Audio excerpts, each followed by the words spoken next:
오늘도 100권의 고전 읽기를 찾아두셔서 진심으로 감사드립니다. 오늘 소개해드릴 고전은 니코스 카잔차키스의 그리스인 조르바입니다. 이 책에는요, 우리 모두의 마음속 어딘가에 살고 있을 법한 아주 특별한 남자가 등장하는데요. 바로 자유로운 영혼 조르바입니다. 이 책은 단순히 한 남자에 대한 이야기가 아니에요.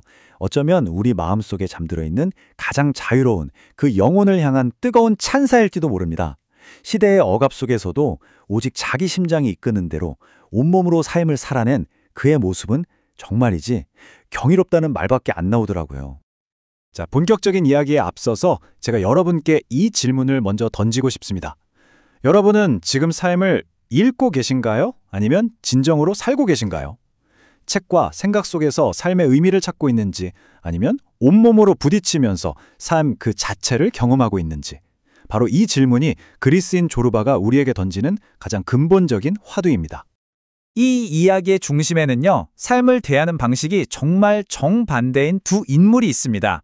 한 명은 책으로 세상을 배우고 다른 한 명은 온몸으로 세상을 경험하죠. 바로 이 둘의 만남에서 모든 게 시작됩니다. 이야기는 그러니까 책에 파묻혀 살던 한 젊은 지식인의 시선으로 시작돼요.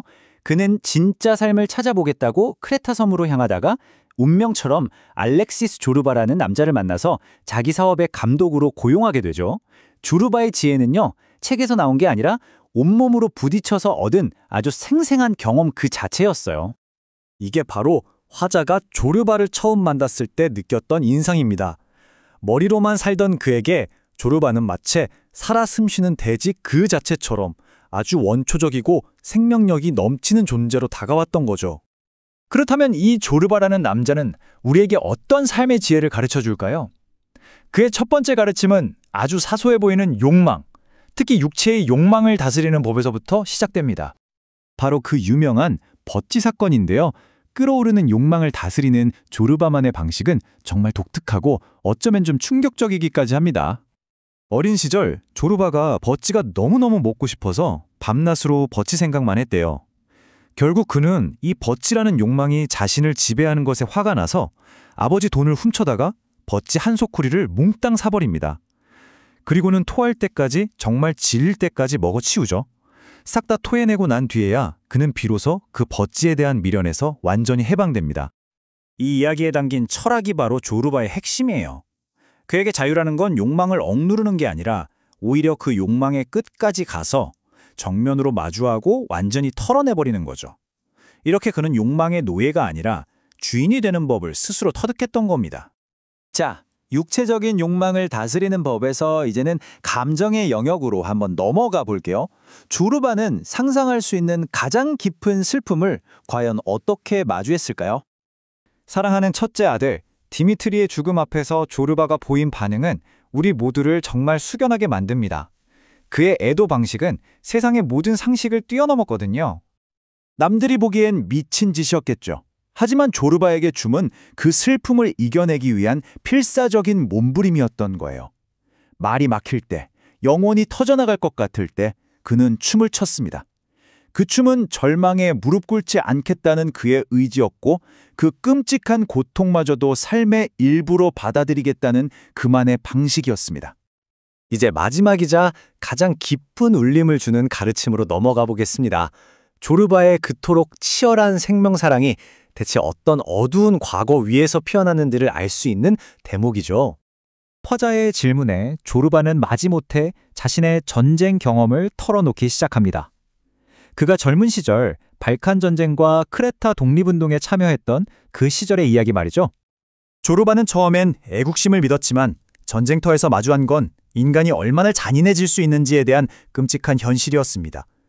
그는 자신이 다른 나라 사람이라는 그 이유 하나만으로 사람을 죽였던 과거를 떠올리면서 깊은 회한과 분노를 토해냅니다. 전쟁의 참혹함 속에서 조르바는 뼛속 깊이 깨달았습니다. 이념, 국가, 그 어떤 거창한 명분도 살아있는 한 인간의 생명보다 중요할 수는 없다는 것을요. 바로 이 경험이 조르바 철학의 핵심입니다. 그가 그토록 자유를 찬미하고 모든 인간을 사랑하려 했던 이유는 바로 이념의 이름으로 자유와 생명이 파괴되는 지옥을 직접 겪었기 때문이죠. 이 어두운 과거가 역설적으로 그를 더 깊은 영혼으로 만든 겁니다. 자, 이제 조르바가 들려준 모든 가르침들이 하나로 모이는 순간입니다. 책상 불림 지식인이었던 화자가 마침내 결정적인 깨달음을 얻게 되거든요. 조르바의 전쟁 이야기를 들은 후에 화자는 머리로만 인생을 재단하던 자신의 한계를 절감하게 됩니다. 그리고 조르바가 가진 그 경험적 지혜의 깊이를 온전히 받아들이게 되죠. 바로 이 문장이 소설의 주제를 관통하는 말입니다. 책으로 얻은 지식과 온몸으로 부딪혀서 얻은 지혜. 조르바는 행복이든 고통이든 직접 겪어본 사람만이 진짜 지혜에 이를 수 있다는 그 진리를 자신의 삶 전체로 증명해 보인 거예요. 이게 바로 조르바가 우리에게 남긴 삶의 지혜입니다. 두려움과 집착에서 벗어나서 매 순간을 충실하게 그리고 아주 열정적으로 살아가는 것. 이것이 바로 조르바가 주었던 인생이라는 춤의 본질인 셈이죠. 오늘 제가 들려드린 이야기들은요, 사실 조르바라는 거대한 바다에 물 한 방울에 불과합니다. 그의 호탕한 웃음과 뜨거운 눈물, 그리고 삶에 대한 깊은 통찰은요, 직접 책으로 읽으셔야지만 그 진정한 울림을 느끼실 수 있을 거예요. 우리를 올가매는 수많은 걱정이나 관념들을 잠시 내려놓고 조르바처럼 지금 이 순간을 온전히 살아보는 건 어떨까요? 어쩌면 여러분의 심장이 뛰는 그 소리에 맞춰서 여러분만의 춤을 시작해볼 시간일지도 모릅니다. 다음에도 유익한 고전으로 여러분을 찾아뵙겠습니다. 다음에 다시 만나요. 안녕!